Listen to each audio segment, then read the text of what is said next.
some in the computer field and physics, Charlie Towns and physics, and so it's been a variety. And then I made arrangements with the University of California at Berkeley, MIT Library. You haven't pressed you just did, so all right, so we can start. So if it's all right with you, we'll just go ahead. What I'll do is I'll just to identify the tape. It won't appear in the tape, but just to identify it, I say a few words, and then I say, please proceed.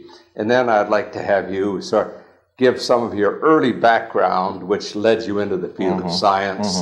That's always I found very interesting part of every film. Okay. And then going into your highlights of your career, both scientific and administrative. So we get essentially a complete. Okay. So it's more like an autobiographical film. So fine. You're all ready, Jane? Very good. Well, today, November 29th, 1985, we're privileged to introduce Dr. Herb York, whose pioneer work in physics has spanned many of the projects of decisive importance to our nation.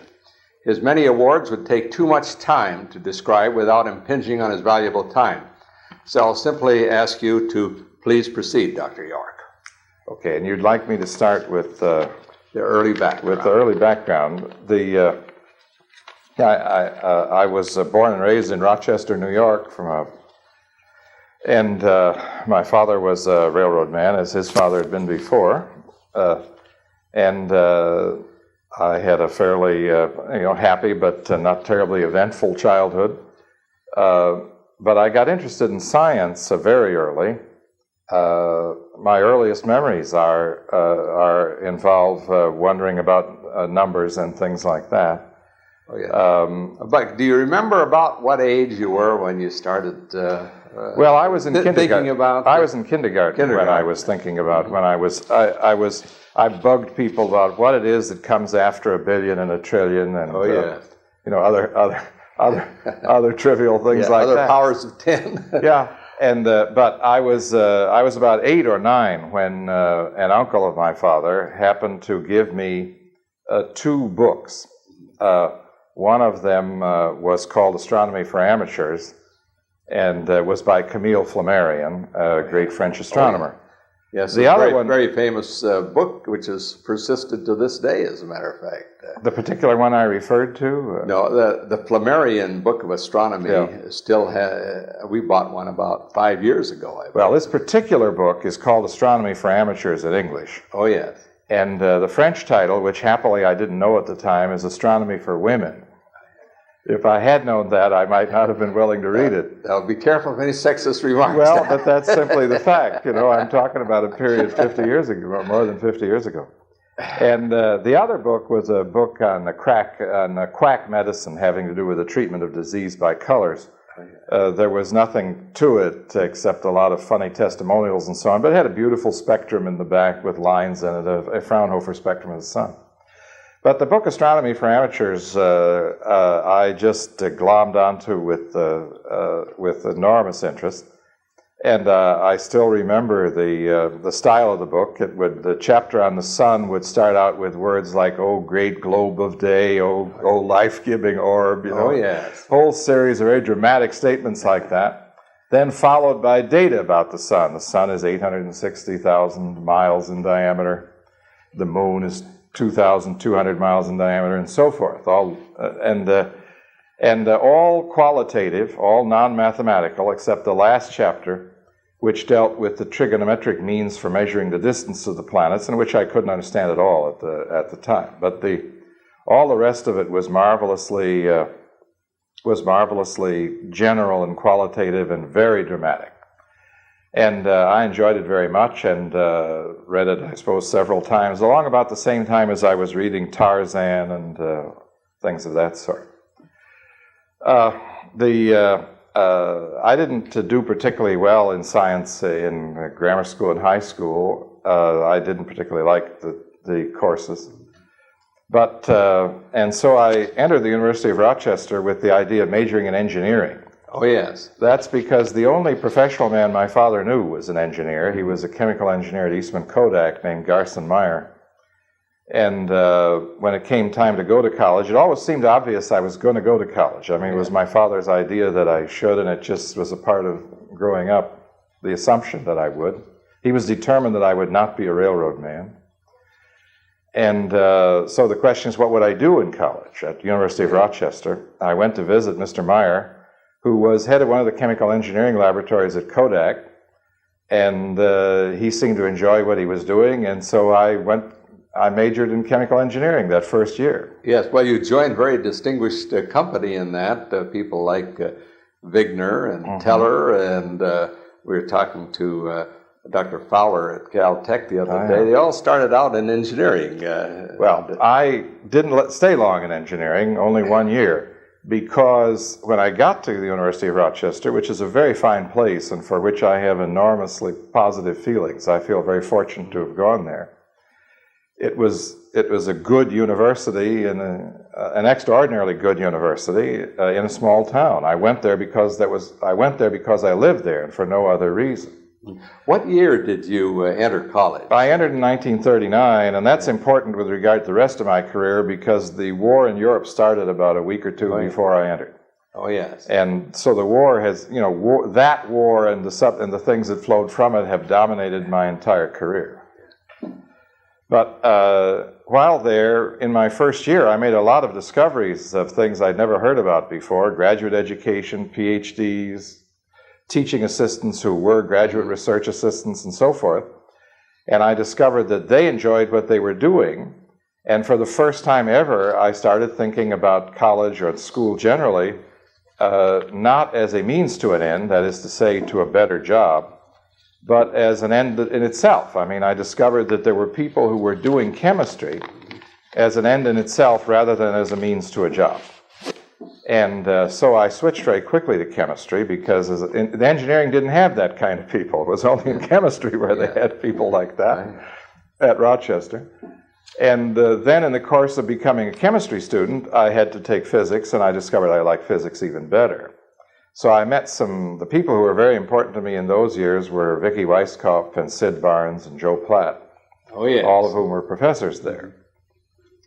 And then as I began to move through the sophomore and junior years, they started leaving for these projects in various places. Joe Platt went to MIT to work on radar. Vicky Weisskopf went off first to Chicago and then to Los Alamos, although I didn't know it was Los Alamos at the time, to work on what was obviously the atomic bomb project. And finally, I myself eagerly joined this flood of people leaving education and going into war work.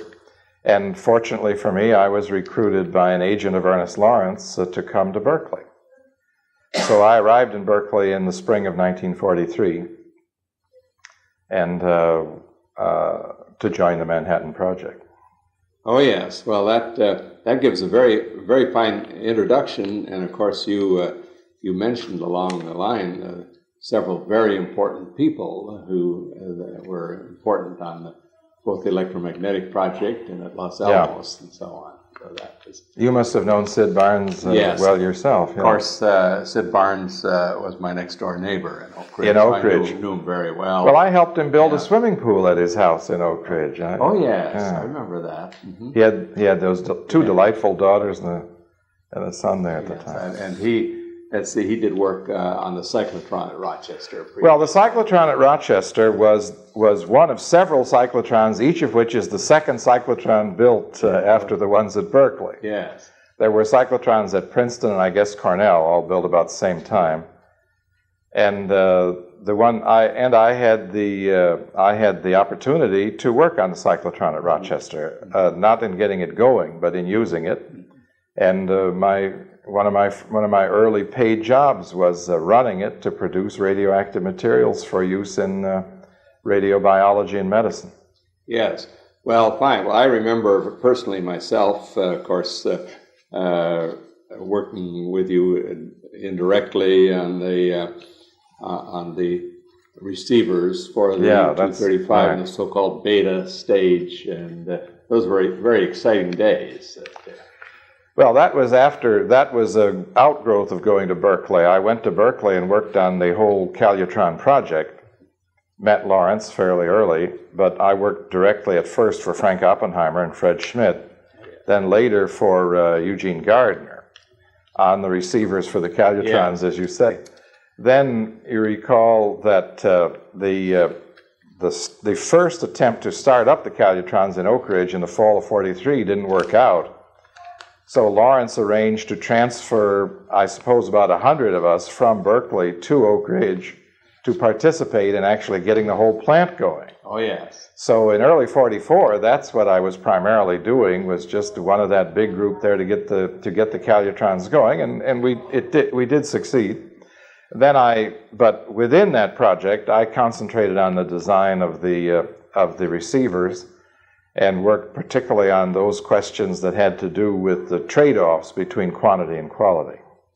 And because I was working on the trade-off between quality and quantity, I was one of the very few people at Oak Ridge who had any idea about it. I remember telling Ernest Lawrence that I could do a better job if he would tell me, you know, how it did trade off, how the number of crits, how the critical mass depended on the concentration.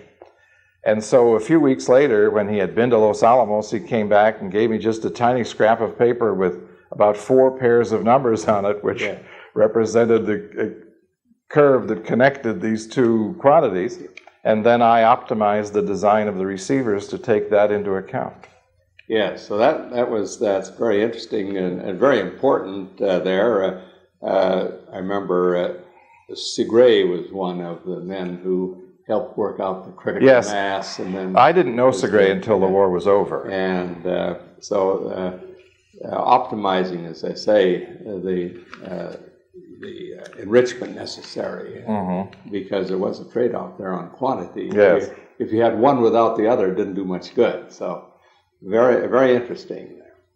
So, well, of course, the net result is your projects were successful, and then what was your next move after Oak Ridge? Then? Well, as soon as the war was over, I hastened back to Berkeley to become one of the junior employees at Lawrence's Berkeley Laboratory, which was a somewhat reduced version of the wartime laboratory.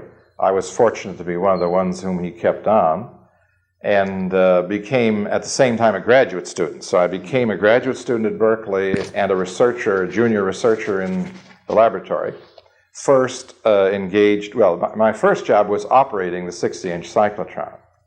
Again, just producing radioactive materials for other people and doing it mostly at night shift and even owl shift while trying to go to school in the daytime. But after about a year of that, I got first into health physics when they were turning on the big cyclotron. The question was, where's the radiation? How much is there when the machine is working? And so I joined with some others in making measurements of that. Bert Moyer was my first boss in that regard. But that didn't look to me like a very exciting long-term thing to be doing. So I quite early worked myself into an arrangement whereby I was doing experiments with the beams produced by the cyclotron. It was a time that could never be reproduced, because here was the biggest machine in the world of that time, and I was a graduate student with sometimes as much as 25% of the total time for weeks on end just devoted to experiments that I was doing, scattering neutrons off of protons, doing other kinds of neutron-nuclei interactions, and a little bit later doing the first work, the observations on the neutral meson. And nowadays you have to be a full professor and join 40 other people in order to do such work. But it was just a golden age. We students could get the biggest and most powerful machine in the world to ourselves. Yes, that's an amazing period in high energy physics, because, as I say, you implied that now you see a paper in high energy physics, there are likely to be 25 names. And none of them are going to be graduate students. Yes. Well, I got to know Lawrence well. I'd come to know him during the war, and I liked him, and he seemed to like me. And when I would work in the evenings at the Berkeley laboratory, he would often come in after supper.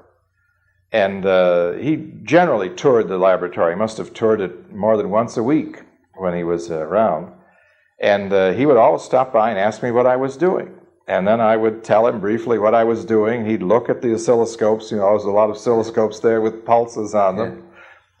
Yeah. And I'd be sitting there taking data. It was long before there was automatic recording of data or automatic data reduction.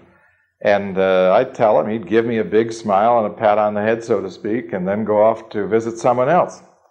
I recall one Christmas Eve when I was there working on a project that he, in fact, had put me on. These other things I were speaking of were mainly things which I'd started myself.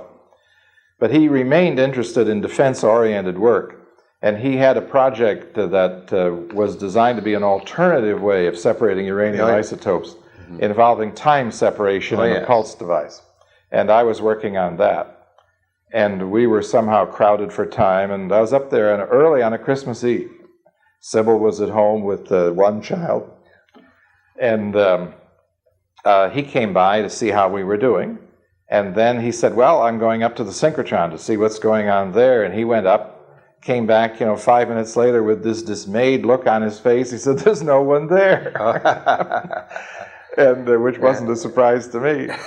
But I went home myself shortly afterwards. Well, that's a very interesting piece of memorabilia connected with those days, and typical of E.O. Lawrence's experience. Yes. Well, then, and you were doing graduate work at the same time, and so you got your PhD then at Berkeley, in '49, 4 years after getting back to Berkeley. Well, a little less than 4 years. Then I stayed on briefly as a professor and really a postdoctoral researcher.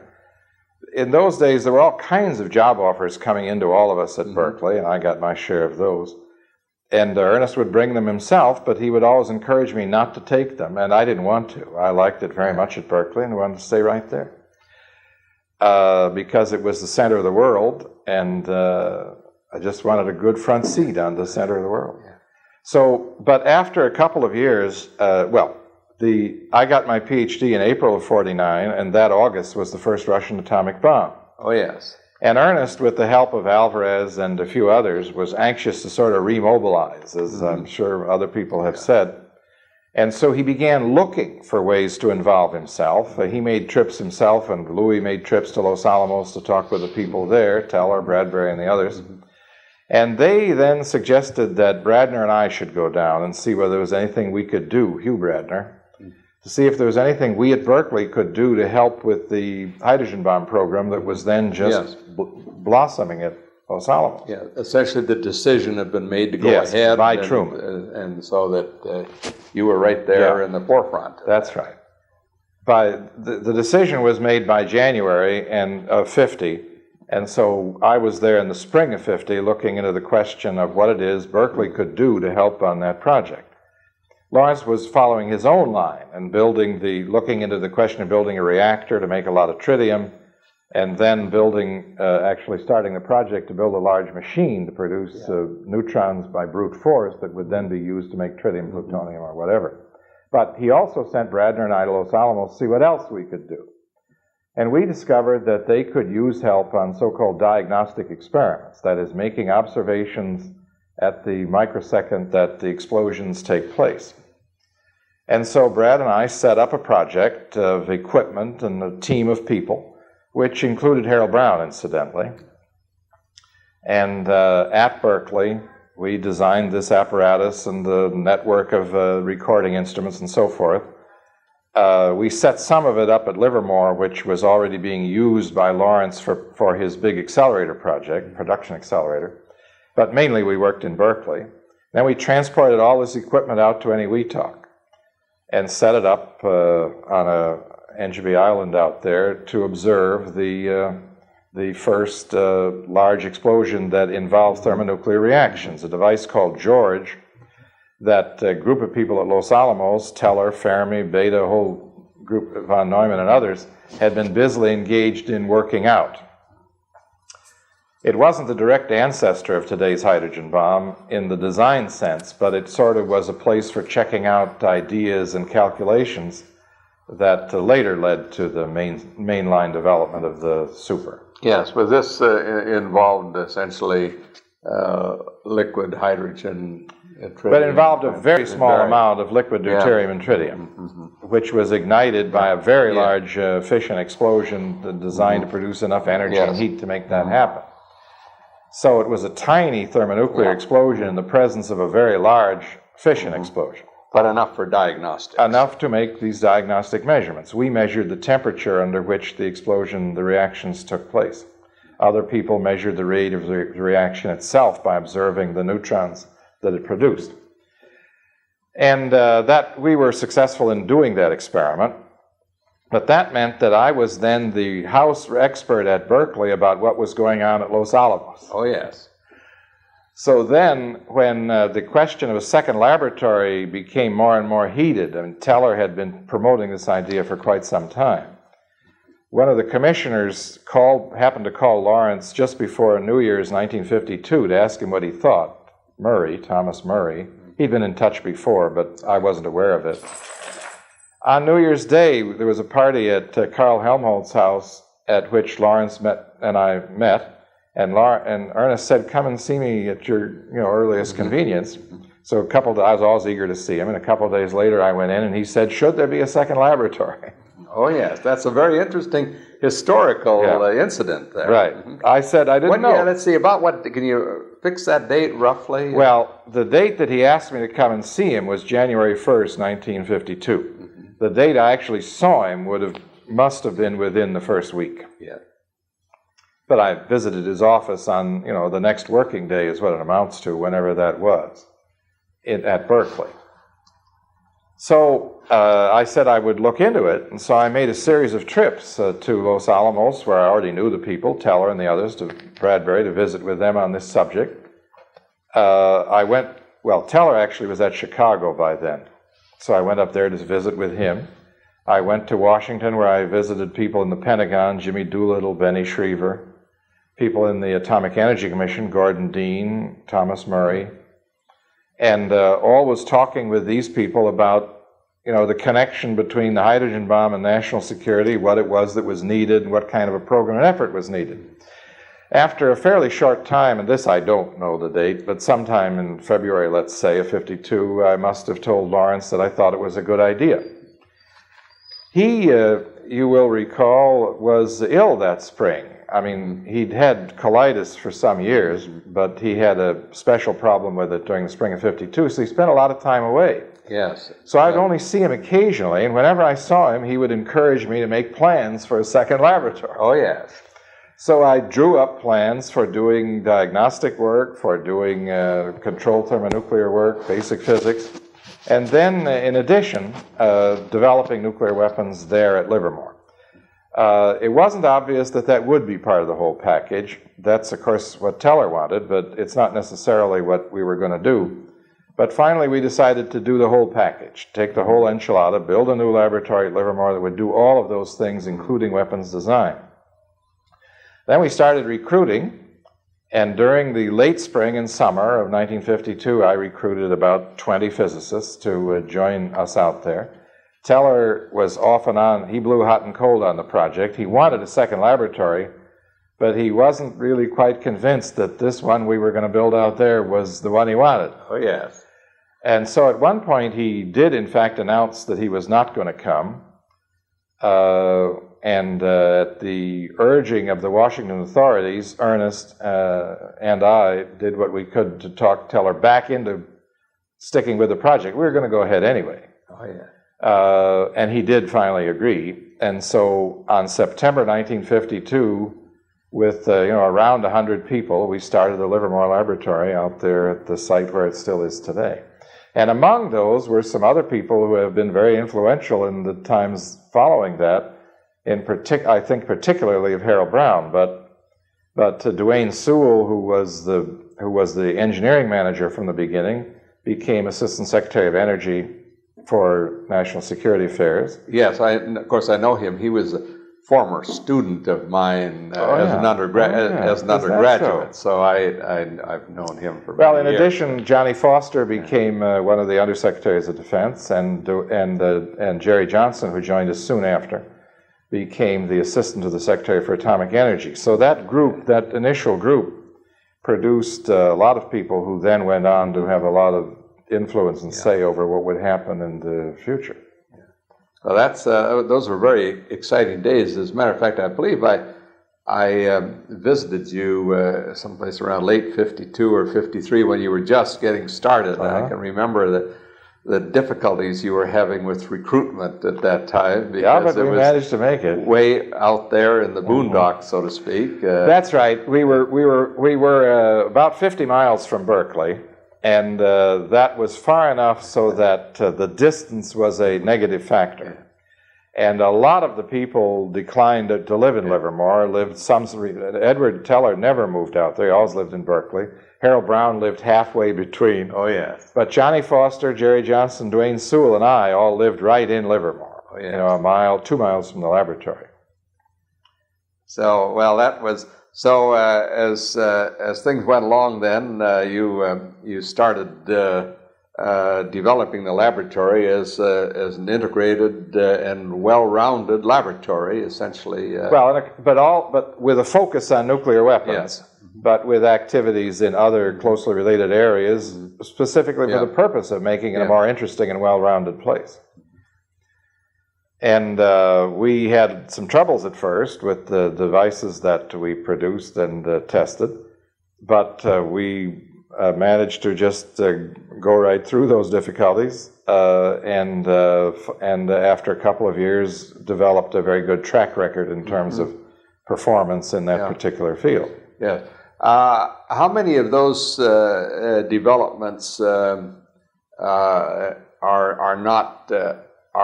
declassified or not classified at this time that you participated in? Well, the majority of things are not declassified. That is to say, there's certain information about them, that certain explosions took place on certain dates. Oh, yes. And it's also publicly established that, for instance, the first Polaris warheads were developed at Livermore. And certain of the nuclear artillery. I mean, there are things like that, but none of the details, none of the advances per se are unclassified. They're all still classified. Yes. In addition to that, we did do some peripheral activities. We worked on nuclear rocket, nuclear ramjet. Neither of those worked out. We worked on controlled thermonuclear, particularly in those days, solely the magnetic bottle type of nuclear fusion. The inertially confined fusion didn't start until long after I'd left. So, and the mirror machines, which are one of the mainline approaches to the fusion problem, were done well. That's what we started with when I started the program at Livermore. I started the program at Livermore inspired by the programs at Princeton that Spitzer had, and the one that Tuck had at Los Alamos, plus this strange information that was showing in the press about success in this area in Argentina by this strange man Richter.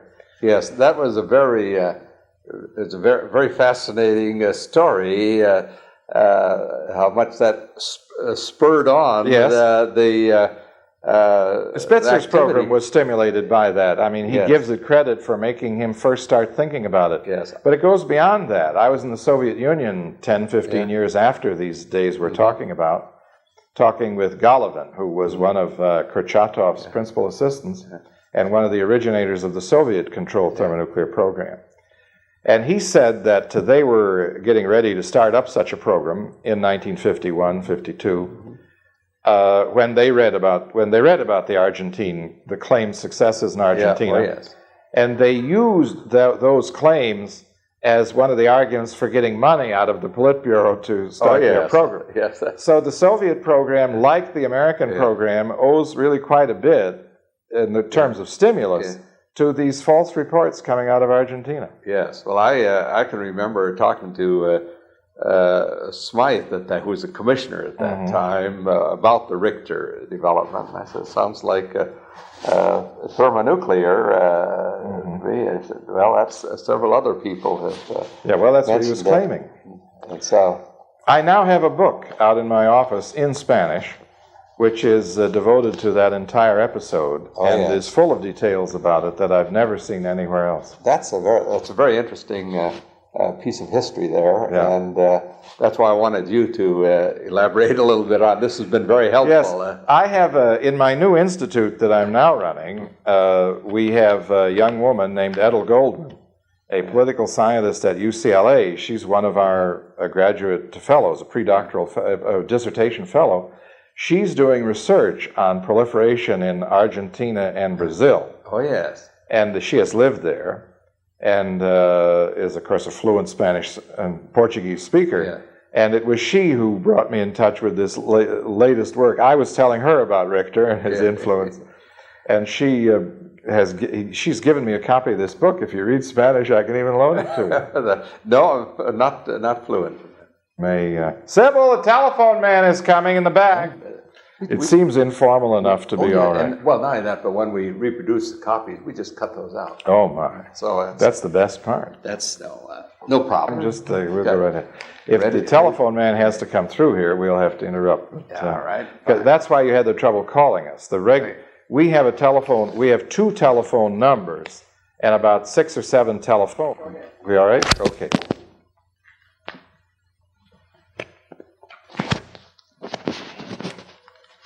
The dogs can get out right over there if they want to, so we don't have to worry about it. All right, very good. Well, fine, we'll just proceed. Okay.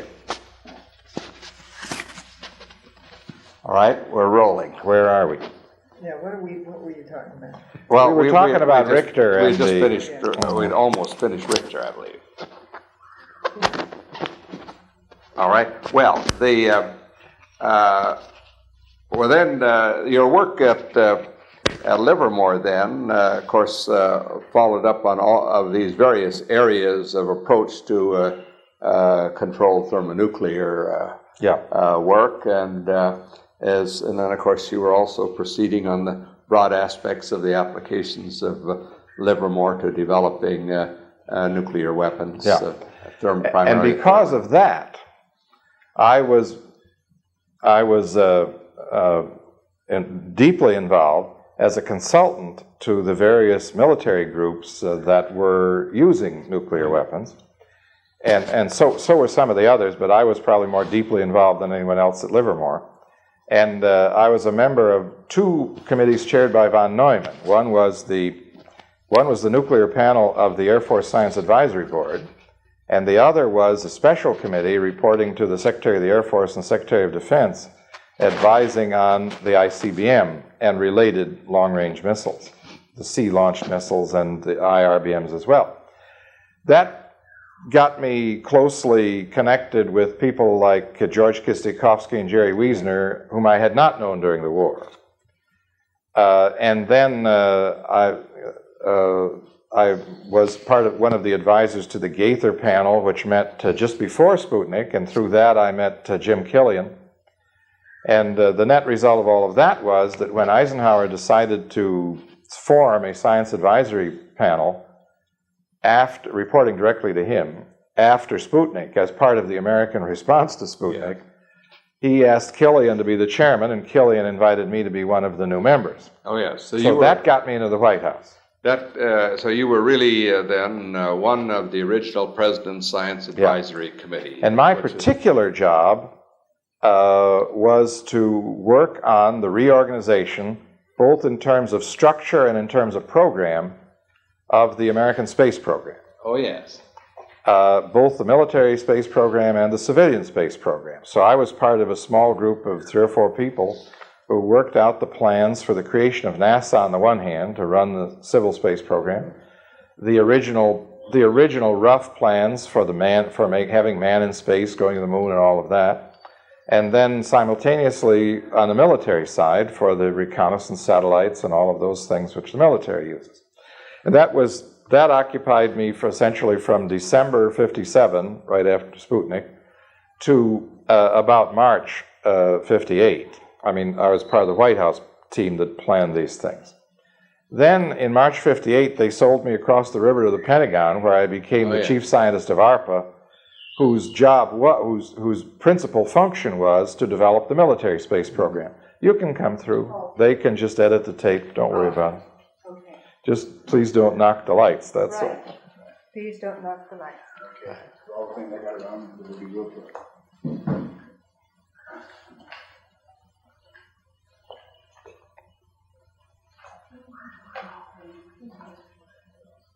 Do you want to go ahead or? Fine. Yeah, the light's going. Very good. We're on camera again. Okay. Very good. Fine. All right. Well, we'll just continue then. And so, as while you were there at the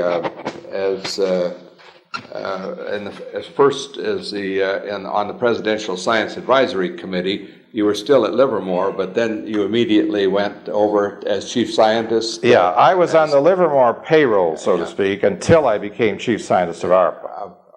But from December 1st until about March or April 1st, I didn't really I spent very little time at Livermore. Oh, yes. But I was not replaced, but just by an acting director. Oh, yes. Then, when it was determined that I was going to be, staying for a long time in Washington, Mark Mills would have probably been my successor as director at Livermore, but he was killed at about that time. Yes, I remember that very sad accident. Yeah, helicopter crash out at Eniwetok.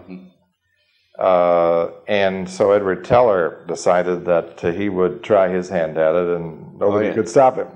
Oh, yes, fine. So Edward Teller succeeded you then? Yes, and was director for a little over a year. Oh, yes. At which point Harold Brown became director. Oh, yes. So, well, fine. But what things were you directly involved in then as director of ARPA? So. Well, I was chief scientist of ARPA, and Roy Johnson was director. He was from the white goods part of General Electric, and was, they brought him in because they wanted a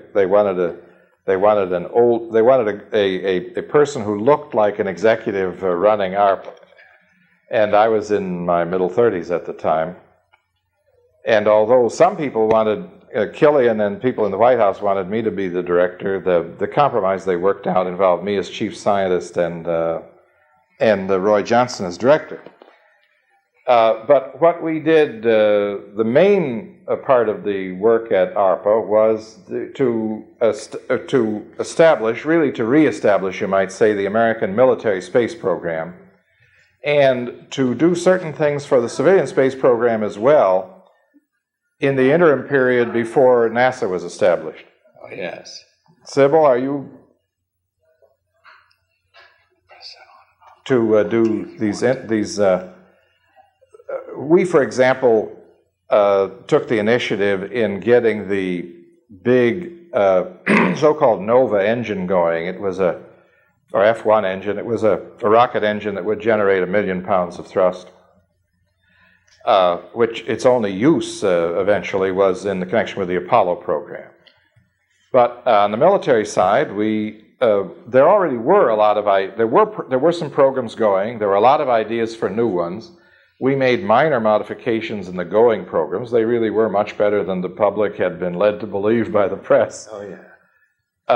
And then we introduced a few new programs on top of that, and essentially got the program in hand. There was inter-service rivalry, and a spread of authority over too many different hands was in fact causing problems within the program and making us miss certain opportunities and do some other things unnecessarily expensively and so on. So there was a certain amount of rationalization and remodeling to do, which ARPA did during that first year. In addition to that, we started a number of projects under a heading we called Defender, which was a program whose purpose was to develop, to explore the more advanced forms of anti-ballistic missile. Ready to go again? Yeah, the little red light. Very good. All right, fine. Well, we're coming along very nicely. Well, with regard to that, regard to the contributions of ARPA at that time, I believe it was about that time that ARPA became very involved in developing advanced computers, which proved to be. That was a little later. That was a little later. Yes, we didn't get into computers when I was there. We really were satellites and missile defense were the two main lines. We had some minor lines of developing fuels for solid rockets. Oh yes. But we did institute. You remind me, another national program during that period, which has become very important. That was a program in materials development. Oh yes, because that was a very important program. That's still going on. That ARPA started and has led to tremendous development in materials. Yeah, and but one of the satellites that we introduced, for example, one of the space programs we introduced is the one called Vela, which is the satellite designed to detect nuclear tests from space. And it also, by accident, opened up the field now known as gamma ray astronomy, because those same satellites detected natural bursts of gamma radiation, which were similar to the kind of radiation we were expecting to detect from clandestine nuclear explosions. Oh, yes. Or from allowed nuclear explosions. I believe the data from that has been very important in, in astrophysics.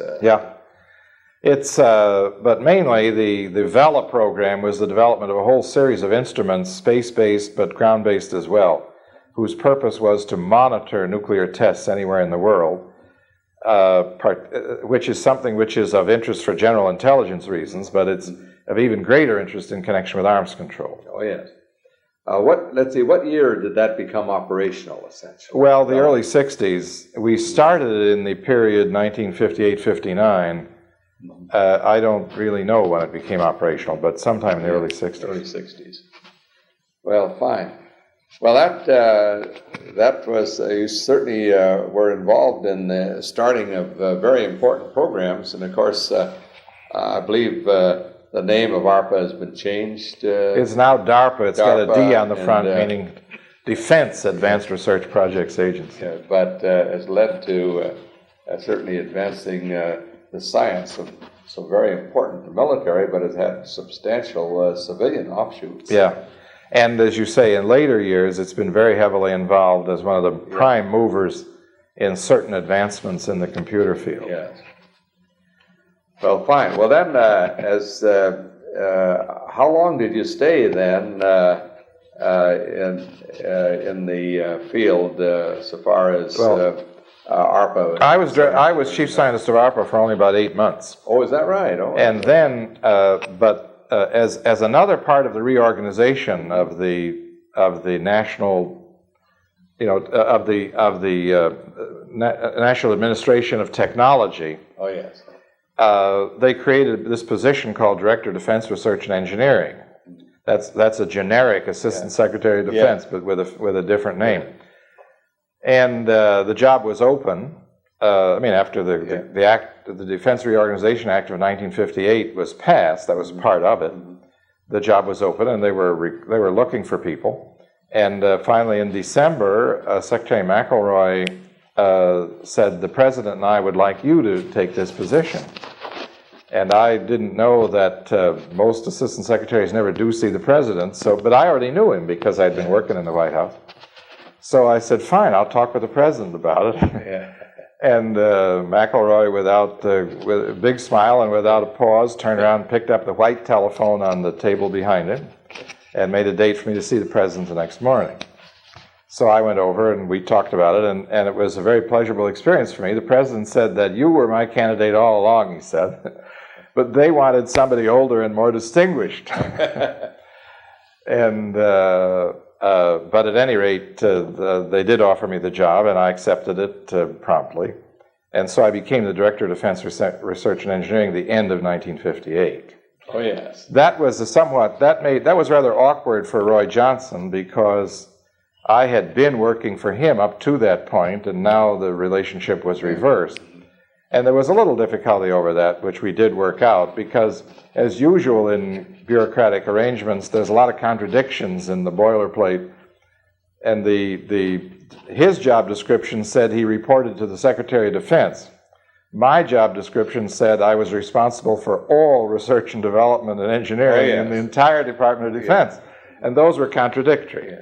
But what was finally worked out was fairly simple. I did, in fact, review his programs the same as I reviewed everybody else's programs, Army, Navy, Air Force, and approved them or disapproved them, as my staff and I decided. But he did indeed, in the administrative sense, he reported directly to the Secretary of Defense.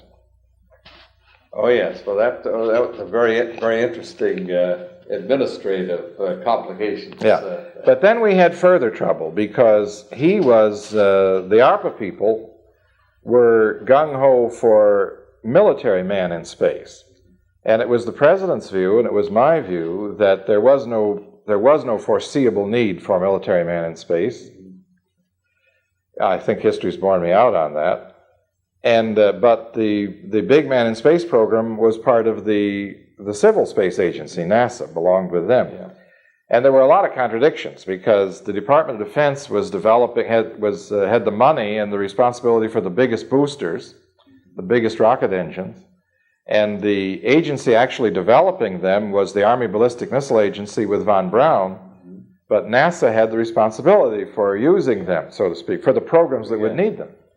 So I then began a rearrangement. I then pursued, as Director of Defense Research and Engineering, a reorganizational plan that ultimately led to von Braun's being transferred to NASA, the Army Ballistic Missile Agency facilities that von Braun controlled also being transferred to NASA, and the responsibility for the big rockets, the Nova, the Saturn 1B and the Saturn 5, that ultimately led to the Apollo, that all those should be transferred from the Department of Defense to NASA. And then those other things that ARPA was doing that were military satellites, reconnaissance and so on, I decided that now that things had been rearranged and the programs were now going well, they should be transferred back to ARPA, to the Air Force. So that one of my acts as Director of Defense Research and Engineering was to take virtually the entire ARPA space program and give the big booster part of it to NASA and the military satellite part to the Air Force, leaving ARPA with almost nothing in the way of space programs. Yes. And that caused a certain additional friction between me and Johnson and the other people in ARPA, and between me and the Army people as well. Mm-hmm. Well, it seemed a very logical and efficient way for ARPA. Yes, the way it's worked out, as I see it, the way it's worked out confirms my views. That's when the heater downstairs goes on. Oh, yes. No problem. No. The biggest thing I did as DDR&E in that first year was essentially to make the last and final rearrangement in the way the United States went about its space programs. Yes. Well, that's now. Let's see. What year again was that? 1959. 1959. That all was administratively straightened out with regard to what was NASA and what was the Army and what was the Air Force and so forth. That was quite a thing to untangle. It was bloody at times. Yeah. It was while McElroy was Secretary of Defense. Oh yes. See, at that time was Keith Glennon in charge of NASA. Keith Glennon was from the very beginning the director of NASA. Yes. Actually the administrator of NASA. Yes. And I had many enjoyable days working things out with Keith on a wide variety of issues, not just that one. When he first had his office in the Dolly Madison House on Lafayette Square. Oh, yes. Before NASA got its all of its modern facilities and housing. Oh, yes. Well, that was very, very interesting period of history there when that particular program just went from almost nothing to a very, very large program.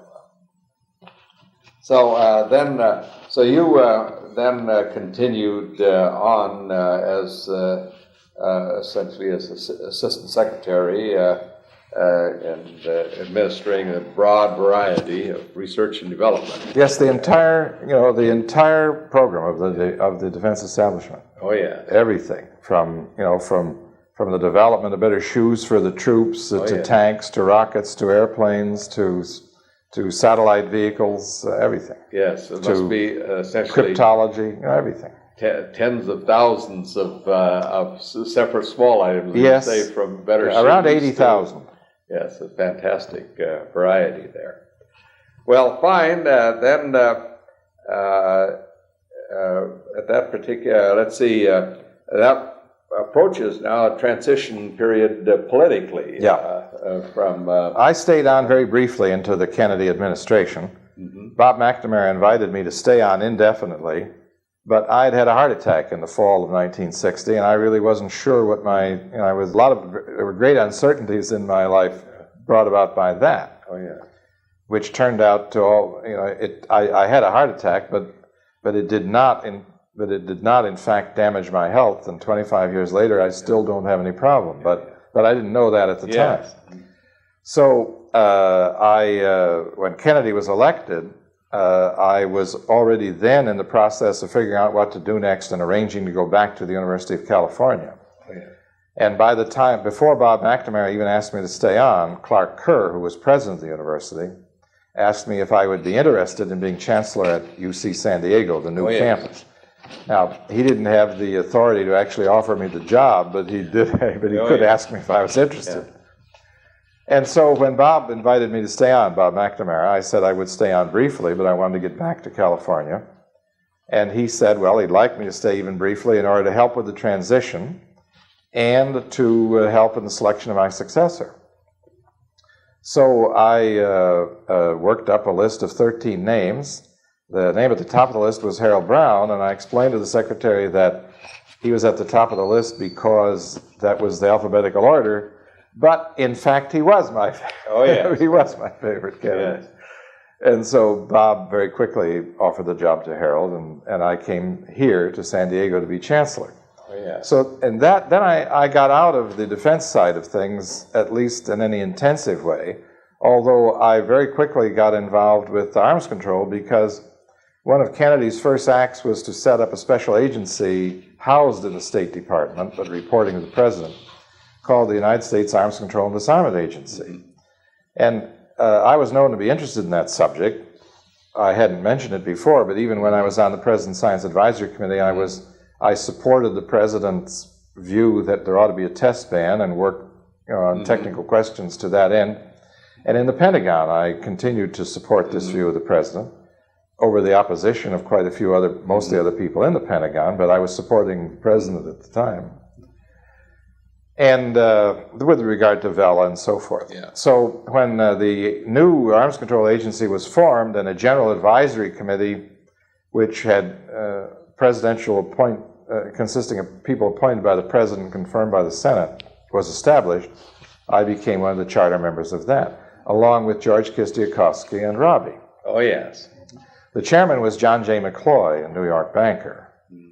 And none of the other members were technical, except the ones I named. We had a Jesuit from Creighton University, and we had Roger Blau, who was chairman of the board of U.S. Steel, and we had Ralph McGill, who was the editor and publisher of the Atlanta Constitution, group like that. Yes, very distinguished group. There must have been very interesting to work with. It was. With the variety of intellectual backgrounds. Yeah, and we got into the questions of test ban, the questions of strategic arms limitations, the question of limiting anti-ballistic missiles very early, and had lots of rich discussions of those questions.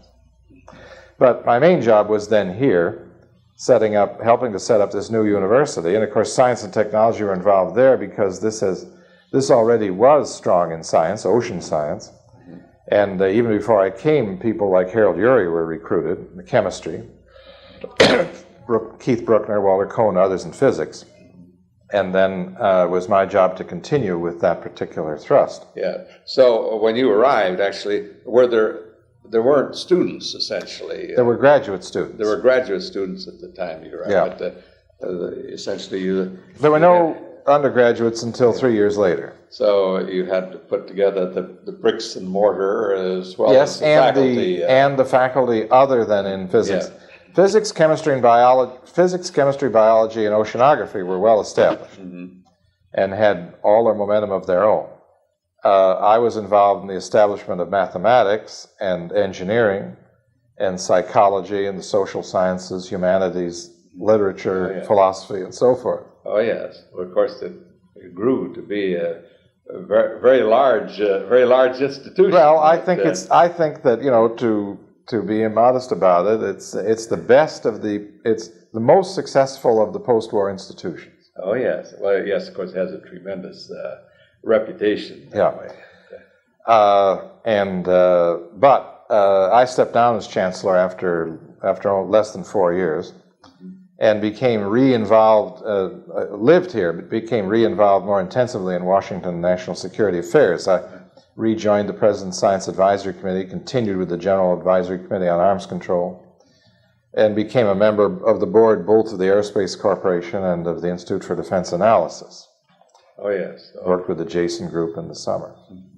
So, although I was here at the university, at least half of my intellectual effort was the technology that goes with defense.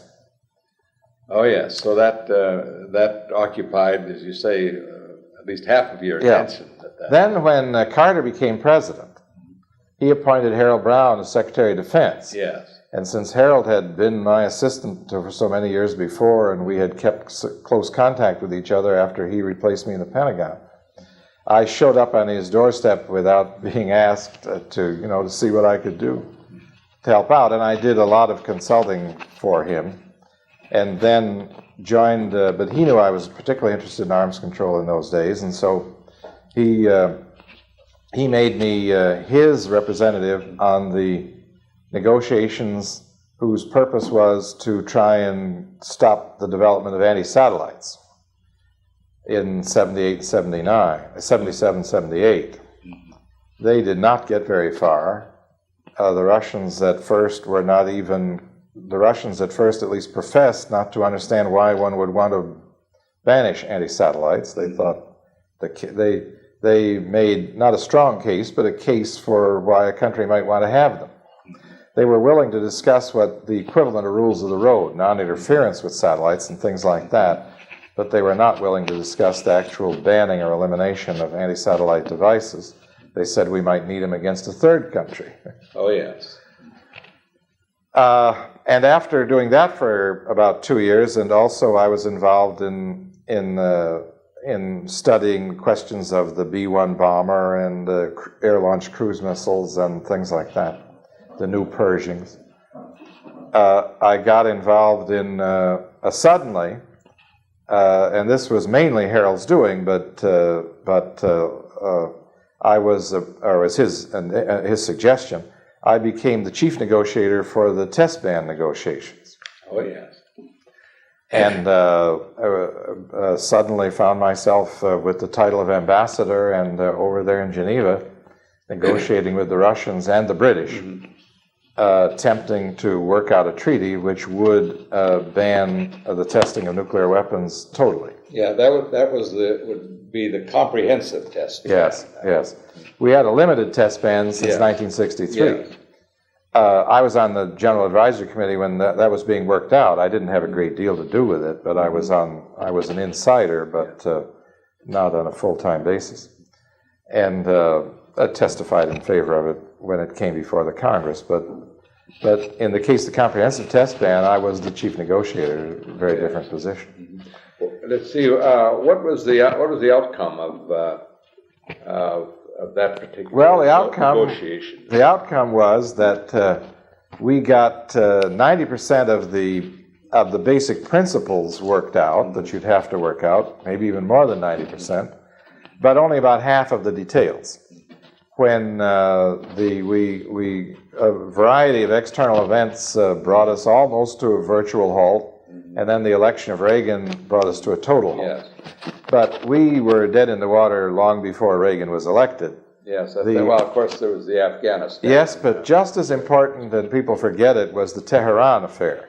See, although there may not seem to be a logical connection between the embassy in Tehran and the comprehensive nuclear test ban, there is. Would you clarify that, please? There's a powerful connection because the controversial test ban, like almost everything with arms control, is very controversial within the American government. There are forces with very different views vying with each other for control of the process. The Department of Energy and the Joint Chiefs of Staff were opposed to a comprehensive test ban.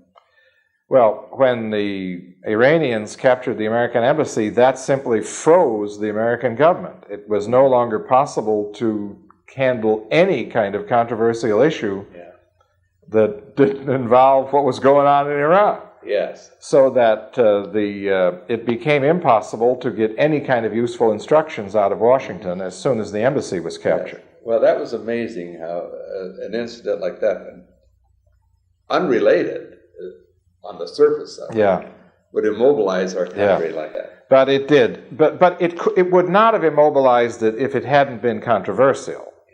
See, if we had had good instructions and we'd had the capability of moving ahead as negotiations proceeded, of responding to the Russians without making every small response a huge federal case, we would have been able to go ahead. But because the whole thing was so controversial, everything we wanted to do that would move the negotiation forward, either the Department of Energy or the Joint Chiefs would say, you can't do that. That's a much too important an issue. That has to be discussed at the cabinet. And there was not the slightest chance in the world of ever getting the cabinet to discuss anything. So it was the simplest of all bureaucratic maneuvers. Those bureaucrats who don't want any progress can always stop it by saying that question has to be studied. And it was impossible to study even the most trivial question at that time. So it was the combination of the fact that it was controversial and the controversies could only be settled at the highest level that brought it to a halt. Then, of course, there was the Russian invasion of Afghanistan. And we went back to Geneva in the January of 1960 with instructions to go slowly, proceed slowly. And not to and minimal fraternization, so that we could still have business lunches with the Russians, but we couldn't have cocktail receptions for them. Oh, yes. It seemed to be a small thing, but a very distinct... Nothing. It didn't stop us from talking. As a matter of fact, it interfered with the lower levels of the delegations. There was no problem for me to talk with my opposite number, or even one layer down, my deputy to talk with his opposite number. But the other people in the delegation at the next level depended on these receptions and things like that to have most of their chances to talk with their opposite numbers, and they were cut off. Well, that's a very, very interesting sidelight on history, the interactions of all of these things. So it must have been very exciting for you to participate in these global issues at that time. Yeah, it was. So, well, of course, then you were just about reaching the another change in so far as political situation is concerned. Yeah, well, the re-election this one a bigger change altogether. I mean, the change from Carter to Reagan was all changes of presidents are pretty dramatic, but this one was much more so than any other that I know about. And so it's all of those, my connections with the government all stopped just, with the top levels of the government, stopped absolutely. I maintain to this day, a close connection with the American Defense Program, however, through the fact that I'm still a member of the Board of Trustees of the Aerospace Corporation. Oh, yes. And the Institute for Defense Analysis. Oh, yes. So that I'm still involved in that way in all of the things that are happening. And then here at the university, quite separate from that, but obviously closely related, I have this new institute that deals with peace and security studies, and as one element of that, we have a research contract here at San Diego to study the political and strategic implications of the Strategic Defense Initiative, Star Wars. Oh, yes. Mm-hmm. So now that's sponsored as a part of the university system, or the institute is sponsored mainly by the Regents of the University of California and the State of California, each of them separately, as a multi-campus activity within the University of California. Oh, yes. This research grant on the Star Wars issue is actually an outside grant from the Carnegie Corporation. Oh, yes. So that occupies, I suppose, because of its very nature and the controversy, occupies a good fraction of your attention and thought at this particular time. Then. Right. I find it both very interesting and also very difficult. Yes. Well, it must be extremely difficult. It's one of these things in which the facts and the semantics and the emotions all confuse things so much it's almost hard to get a rational discussion, much less an understanding. The technical issues all involve the future course of technology, because the issue, virtually everyone's agreed that no one knows how to build these systems today. Yes. So the question is, could you build them in 20, what do you do now in order to be ready to build them in 20 or 30 years? Then beyond that, the issue is that even if you could do it, is it a good idea? Yes. And then beyond that are a whole lot of issues which are kind of behind the scenes, but are terribly important, having to do with how this whole thing came about. The fact that it was done by White House fiat, and that Edward Teller was personally importantly involved. I don't think he's the main reason, but he's importantly involved. Has exacerbated what controversy there is, so that many of the attitudes, I would say attitudes even which are basically right, are heavily colored by the fact that the people who hold them, have very strong negative views of both Reagan and Teller. Yes, of course, that's so. It's a real, to the point of hatred in many cases. Yes, it's a real problem of misunderstandings, emotions, and so it's hard to sort out purely scientific facts and the other aspects of this thing. But it is very interesting, and I have many fingers in that particular pie. Yeah. So you're then right on the forefront of perhaps one of the most important studies and decisions that are going to be made in the next 4 or 5 years. Well, my most interesting connections are not the academic one, but in fact the ones that I have through IDA and through aerospace. Oh, yes. Both of which are very much involved in the program. Yes. So, but the one we have here is the one that it's easy to talk about. Involves friends and colleagues right on the campus, and adds a great deal of interest to the whole thing. Right.